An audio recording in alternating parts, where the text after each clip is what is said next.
Welcome to our video today. The astonishing prophecies of John of Jerusalem.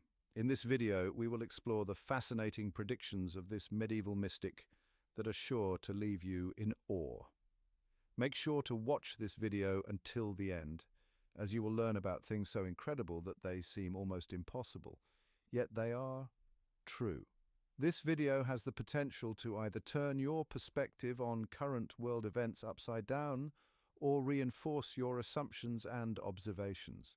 Who was John of Jerusalem? John of Jerusalem, a monk from the 12th century, is said to have had visions of the future that astonishingly predict the events and developments of the modern world. Also known as John of Veleda, he was a mystical monk who lived during the 12th century. He was a member of the Order of the Knights Hospitaller, a religious and military order founded during the Crusades. His life was marked by deep faith and spiritual experiences. The discovery of the prophecies of John of Jerusalem, were discovered centuries after his death. They are believed to be contained in an ancient manuscript found in a monastery archive. The authenticity and exact date of these prophecies, however, remain disputed. These prophecies are arranged in a series of visions or predictions, each written in poetic and metaphorical language, leaving room for interpretation. However, his predictions are so accurate that there is no doubt he had divine insights. Themes of the prophecies. John's prophecies cover a wide range of topics, including political upheavals, social developments, technological advances, environmental catastrophes, and spiritual renewal. Let's take a look at some of his most impressive predictions. When the millennium begins, that comes after the millennium, towers of Babel will rise at all points of the earth. Think of cities like Dubai, Singapore, or New York. There will be no law but that of one's own and that of one's group. But the barbarians will be in the city. We witness this in today's societal developments with parallel societies in major cities, vigilante justice, and rampant crime. When the millennium begins that comes after the millennium, many will be struck by hunger. Many hands will be blue with cold, seeking another world. And the merchants of illusions will come and offer poison, but it will destroy bodies and corrupt souls. Those who mix their blood with the poison will be like wild animals in a trap, committing violent acts and creating chaos. Life will become a daily apocalypse. Who could the merchants of illusions be? And what poison did John speak of? The merchants of illusions can only be those people or institutions that influence humanity on a large scale, such as governments, media, and large corporations. In recent years, we have seen a crisis, the sea crisis, being exaggerated, which is now proven not to have been a real crisis, but a globally politically motivated endeavor. After many people were terrified, the merchants of illusions came and offered one or more injections, which have now been shown to be of no benefit. On the contrary, they caused great harm, and many people have suddenly and unexpectedly passed away because of them. An unprecedented excess mortality and an exploding rate of miscarriages. When the millennium begins that comes after the millennium, everyone will seek as much pleasure as they can. Men will divorce as often as they marry. Women will walk through hollow alleys and take anyone they please, giving birth to children without naming the father. No master will guide the child, and everyone will be alone among all others. Tradition will be lost. We are experiencing this prediction firsthand in our current times. When the millennium begins that comes after the millennium, fathers will lust after daughters, men with men, women with women, and elders with children. This will happen before everyone's eyes, but the blood will become impure. Evil will spread from bed to bed. The body will absorb all the decay of the earth. Faces will be tormented, limbs emaciated. Love will be the greatest threat to those who only know each other by the flesh. We see this today as well. Sexual lust takes precedence over true love for the majority of the population. Sexually transmitted diseases are spreading, and crimes against children are at a record high. When the millennium begins that comes after the millennium, those who speak of oaths and laws will no longer be heard. The voice of those who preach faith in Christ will echo in the desert. But everywhere the mighty waters of faithless religions will spread. False messiahs will gather the blind people around them, and the unbeliever will carry weapons like never before. He will speak of justice and rights, and his faith will be fiery and sharp. He will avenge the crusade. This prophecy has also been fulfilled in the esoteric scene, but also in some congregations. Love is preached, but money is demanded. Modern so-called life help aims to lure us with supposed teachings only to sell courses, seminars, or other things afterward. It's no longer about the teaching, the message, or knowledge. Faith and its teachings have become a business. When the millennium begins that comes after the millennium, people will judge by their blood and faith. No one will hear the suffering hearts of children. They will be cast out like young birds from the nest, and no one will protect them. Hatred will flood the earth that thought itself peaceful. No one will be spared, neither the old nor the injured. Houses will be destroyed and plundered. One will take the place of the other. All will close their eyes to avoid seeing the atrocities. This happens before our very eyes. Women are raped, often in the worst gang rapes, and it is suppressed. The media remain largely silent, and politicians do not face reality. Even Christians and so-called believers often do not stand up against it. When the millennium begins that comes after the millennium, everyone will know what is happening at all ends of the earth. You will see children whose bones stick out from their skin, and those whose eyes are covered with flies, and those who are hunted like rats. But the person who sees this will turn away, for he only cares about himself. He will give them a handful of grain as alms while sleeping on full sacks. And what he gives with one hand, he will take back with the other. When the millennium begins that comes after the millennium, man will trade in everything. Everything will have a price. Tree, water, and animal. Nothing will be truly given anymore, and everything will be sold. But man will then be nothing more than the weight of his flesh. His body will be traded like a pound of flesh. His ear and heart will be taken. Nothing will be sacred anymore, neither life nor the soul. People will fight over his mortal shell and blood as if tearing apart carrion. This prophecy is incredibly fascinating. We see this currently with organ trafficking. Environmental destruction. When the millennium begins that comes after the millennium, man will have changed the face of the earth. He will think himself the master and lord of the forests and herds. He will plough the soil and the sky. And his furrows will be drawn through rivers and seas, but the earth will be bare and barren, the air will burn, and the water will stink. Life will wither because man will have exhausted the world's wealth, and man will be lonely. Exploitation of children. When the millennium begins that comes after the millennium, children will also be sold. Some will use them as targets to find pleasure in their young skin. Others will treat them like submissive animals.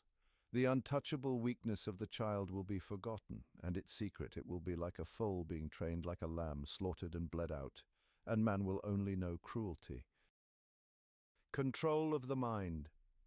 When the millennium begins that comes after the millennium, the eyes and minds of man will be prisoners. They will be drunk and not notice it. They will take images and reflections for the truth of the world. Man will be treated like a sheep. Then the predators will come. Birds of prey will herd them into flocks to drive them easier to the abyss and to pit one against the other.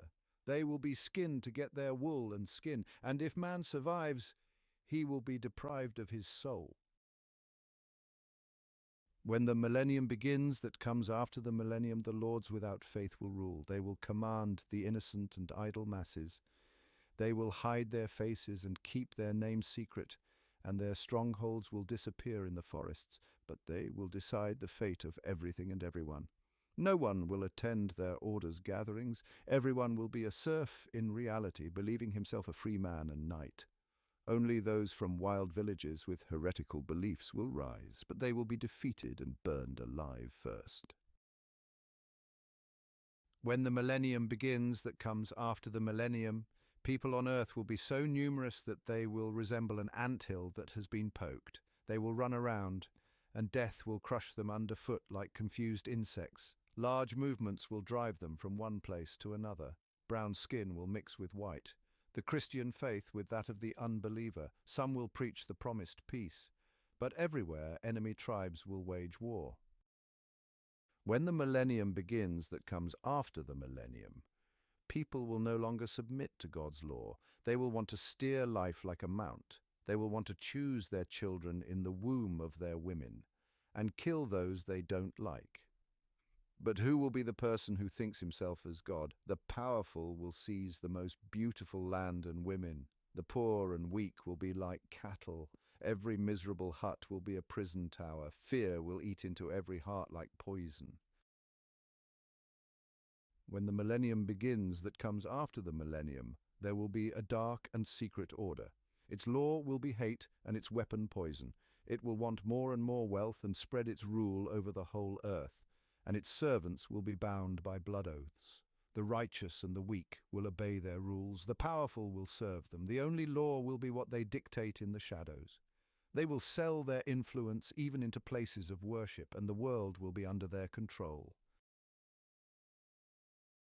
When the millennium that comes after the millennium ends, people will move underwater. Their bodies will be new and they will be like fish, and some will fly higher than birds. As if the stone did not fall to the earth, they will communicate with each other, for their minds will be so open that they can receive all messages. When the millennium that comes after the millennium ends, people will know the spirit of all things, the stone or the water, the body of the animal, or the gaze of another. They will penetrate the secrets that the old gods guarded, and they will open one door after another to the labyrinth of new life. They will create, powerful and bubbling like a spring. They will teach all people knowledge, and the children will know the earth and the sky better than anyone before them. These were the most important and fascinating predictions of John of Jerusalem. You can find all other predictions in the description. Considering that these prophecies date back to the 12th century, it takes your breath away. Let's now see how these predictions align with the prophecies of the Bible. In the Revelation of John, also known as the Book of Revelation or Apocalypse, much is said about wars, political upheavals, and the end of times. John of Jerusalem prophesied similar events, great wars and upheavals that would shake humanity. For example, in Revelation 6, verse 4, we read, "And another horse went out, a fiery red one, and it was given to the one sitting on it to take peace from the earth so that they would kill each other. And a great sword was given to him." In Matthew, we read, "You will hear of wars and rumors of wars. See that you are not alarmed, for this must take place, but the end is not yet."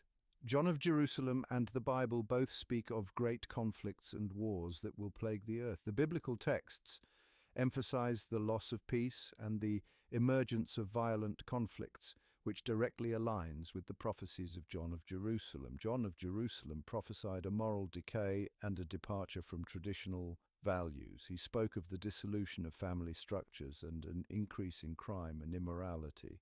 Similar warnings are found in the Bible, where the end times and the moral decline of humanity are discussed. In 2 Timothy chapter 3, verses 1 to 5, we read, "But understand this, that in the last days there will come times of difficulty, for people will be lovers of self, lovers of money, proud, arrogant, abusive, disobedient to their parents, ungrateful, unholy, heartless, unappeasable, slanderous, without self-control, brutal, not loving good, treacherous, reckless, swollen with conceit, lovers of pleasure rather than lovers of God, having the appearance of godliness but denying its power. Avoid such people."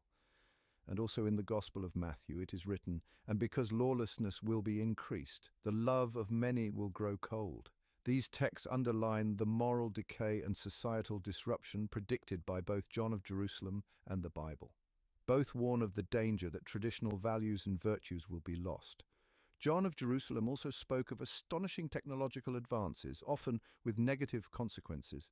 The Bible has fewer direct references to technology, but the warnings about being led astray by false prophets and signs can be seen as parallels. For example, in Revelation it is said, "It performs great signs, even making fire come down from heaven to earth in front of people, and by the signs that it is allowed to work in the presence of the beast, it deceives those who dwell on earth." The Bible warns of deception by false signs and wonders, which can be seen as a parallel to the technological illusions described by John of Jerusalem. Both sources caution against false promises and seductive developments. In a world increasingly flooded with mainstream disinformation, it's easy to lose track and follow false teachings, theories, and worldviews. John of Jerusalem warned of the merchants of illusions who offer poison and corrupt souls. We should take this warning very seriously. As prophesied, we will be offered a choice in the end times to accept the poison and the mark of the Antichrist, or to trust Jesus' words and resist, even if it involves personal disadvantages. A central currency is already being planned, as is the rule of a global government. It must be mentioned that we already have elite power structures in the world. There is a small number of people who direct and influence world events according to their own interests. Fake news, targeted disinformation, and manipulative advertising are just a few methods used to influence people. Therefore, it is essential that we remain critical and do not blindly believe everything presented to us. Critical thinking is a key skill that allows us to distinguish between truth and lies. It means carefully examining information, questioning sources, and forming our own opinions. Only through independent thinking can we protect ourselves from deception and make responsible decisions. Another important aspect is the responsibility that each individual carries. Independent thinking means taking responsibility for our own lives and not blindly following the masses. It requires courage and determination to swim against the tide and stand up for one's convictions. The Bible repeatedly admonishes us to be vigilant and mindful. Jesus himself warned his disciples of false prophets and deceivers who would come to lead people astray. In Matthew chapter 7, it says, "Beware of false prophets who come to you in sheep's clothing, but inwardly are ravenous wolves." One of the most important measures is to carefully choose our sources of information. It is important to inform ourselves from reliable and credible sources and not believe everything that is presented to us. We should also consider different perspectives and form a comprehensive picture. In conclusion, I urge you all to share this important information with your friends and family by forwarding this video. It is crucial that we all remain vigilant and well informed. Subscribe to our channel to avoid missing any further information, news, and exciting videos. By subscribing to and supporting our channel, you help us continue producing valuable content and maintaining this important work. Thank you for watching, and see you in the next video.